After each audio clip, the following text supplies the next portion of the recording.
Word up, YouTube people. So I got my Nano Plus back from my Atort replacement today, and I flew a couple batteries to get some test shots. And I figured, why not look at the files? I don't really know a ton about the Nano Plus issues, honestly.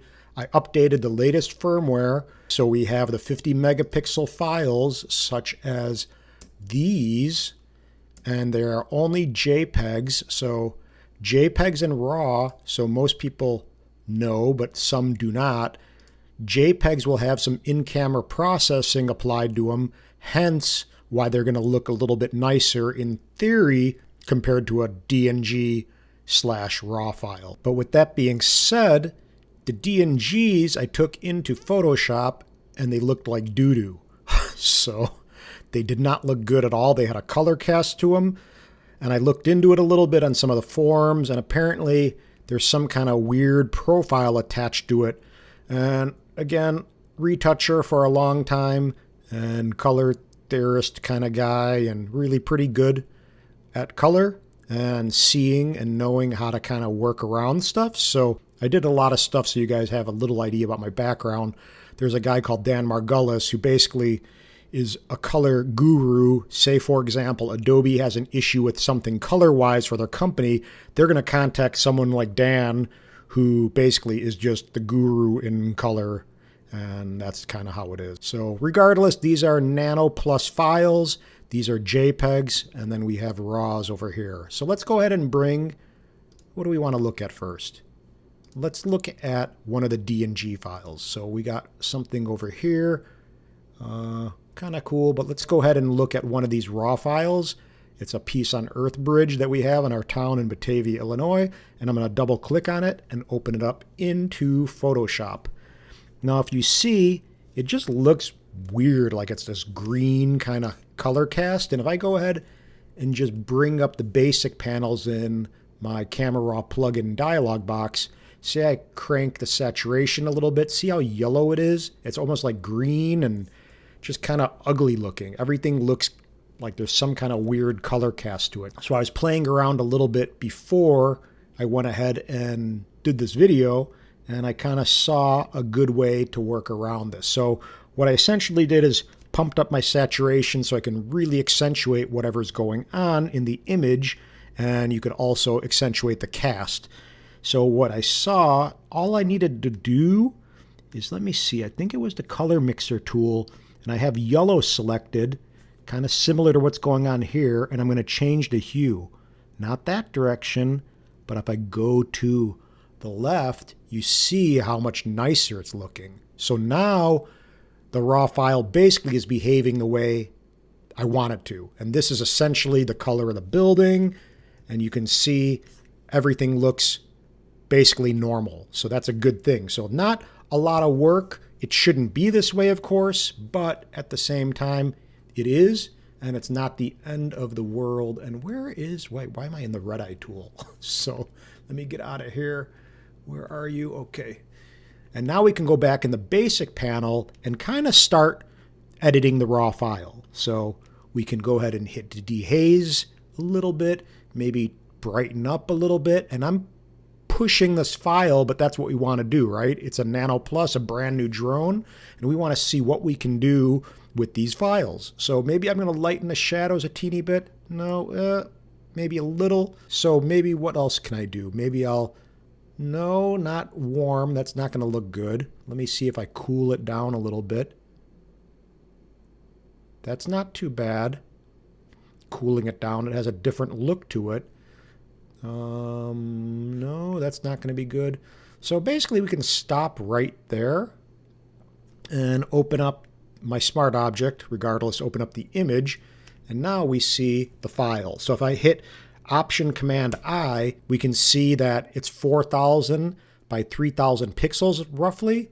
And if we go to inches, this essentially is the print size we're going to get at 300 DPI. We're going to get like a 11 by 14 roughly. So inches is going to be for print, pixels is going to be for web and just your computer kind of side of things. So let's zoom into this and see. And it looks pretty good. I mean, honestly, now that the file is kind of looking better color-wise, we can see how it looks. But this essentially is this shot in RAW, processed out the correct way for the most part. Of course, you can go and tweak it however you like, but let's go ahead and open another image. So 7.5, let's go and open 7.5 JPEG.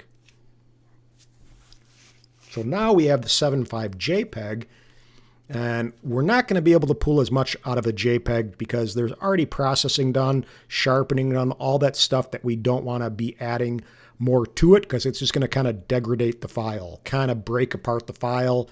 But regardless, let's go ahead and see. I'm going to hit Command J on my Mac, duplicate the layer. I'm going to go ahead and go into Filter and go in the Camera Raw filter, and this will bring in my Camera Raw plugin dialog box.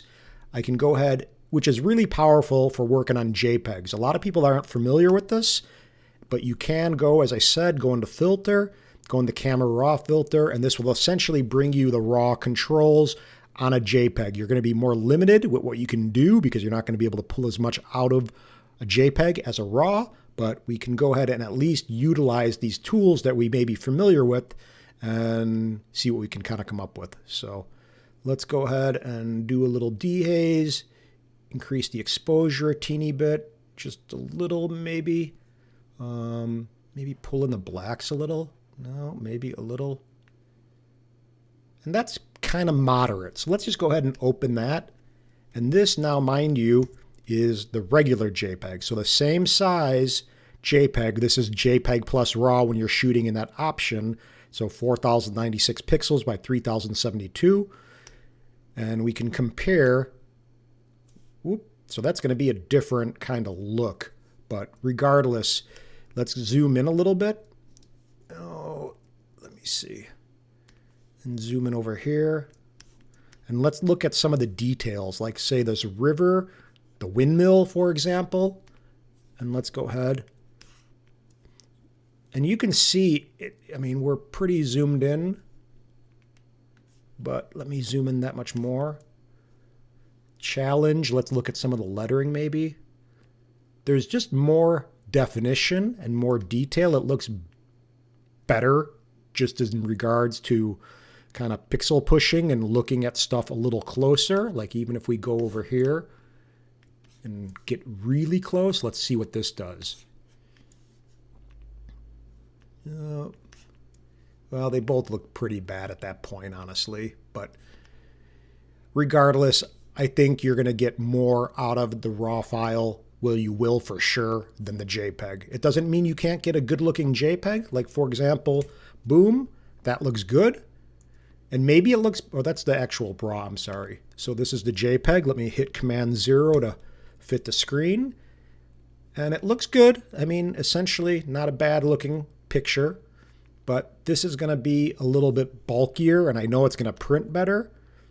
And you can just kind of tell by looking at it which one looks, I mean, I pushed more out of this guy, but boom, boom.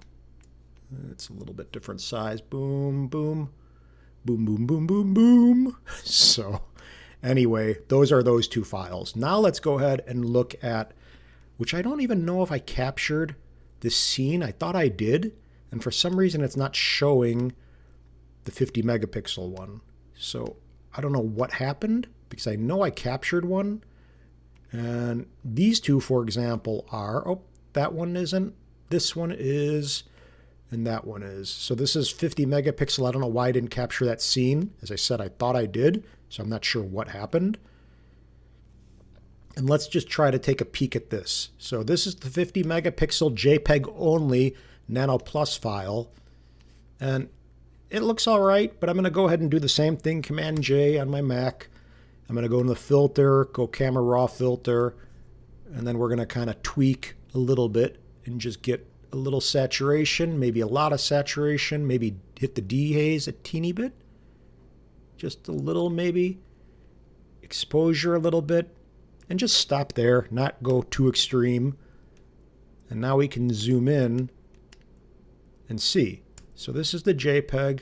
And if you see, if I hit Command Option I, we can see that we have the larger file, 8192 pixels by 6144, and this is the JPEG only 50 megapixel file. So it would be nice if it was RAW. That would be really killer. So let's hope that Atort releases this in a future firmware update for us. But just kind of scrubbing around, it looks pretty good. I mean, it doesn't look bad for sure. I mean, let me see if we zoom in. I mean, it kind of looks a little, you know, processed out, like it's just probably up-resed or something like that. But regardless, I don't know how it actually produces this file, but it is what it is. And it seems like it looks pretty nice, actually. I mean, I think it's a, like that right there, looks good, you know? I mean, just looking at it visually without going too crazy, I bet you there's a reason for having this as an option. If it was a raw 50 megapixel, that would be way better because we'd be able to pull a lot more out of it. But if I were you and I was shooting, I would probably capture any scene that you think is worthwhile in both JPEG plus RAW, and then just shoot one in the JPEG 50 megapixel just to lock in all 3 different files and have that to work with in case you really need it. So that would be my recommendation. But hopefully this helps out a little bit. It really is just a little quick blip look on the different files. And I think the best one, I mean, let me see. This guy looks, maybe this little blue kind of thing can be toned down a little bit. Maybe I just have a little too much. I gotta just chill with the saturation slider and that guy. Let me see if that one looks a little bit different. Boom. Probably a little bit more natural. But different looks, different feels. Some people enjoy the JPEGs because they don't have to mess around with the RAWs, and maybe they're not familiar with the RAW processing. It's similar to capturing log footage or D-log or anything that you have to process in color grade. So people sometimes don't want to mess around with that because they make things worse than if they're just capturing in a normal profile. So really comparable, but I think as a retoucher and someone who is into color, I can kind of visually see and know what I need to do in order to get something that looks pleasing. See, to me, if I kind of click to this, the JPEG, it just doesn't look as good as this. The file, everything just looks better and a little bit more robust. This kind of looks like it's falling apart, like it's something from a lame kind of drone. It doesn't look great to me. And then this guy looks much better. So I think if we were going in order, I would say the raw file looks the best. Second would be the 50 megapixel JPEG, and third would be, for bronze, the JPEG normal that captures with the raw files. So regardless, guys, I hope this helps a little bit. I'm going to shoot a lot more with this, get some footage, and put the Nano Plus to its paces a teeny bit. It definitely flies a little bit worse to me than the Mini 2. That's just my initial thought. I think the speed response and stuff is not as great as the Mini 2 so far, but we'll see what happens. I most likely am going to sell this, so if anyone is interested in a Nano Plus Premium, I am most likely going to get rid of this, and that's that. So regardless, subscribe, and aloha. Bye-bye.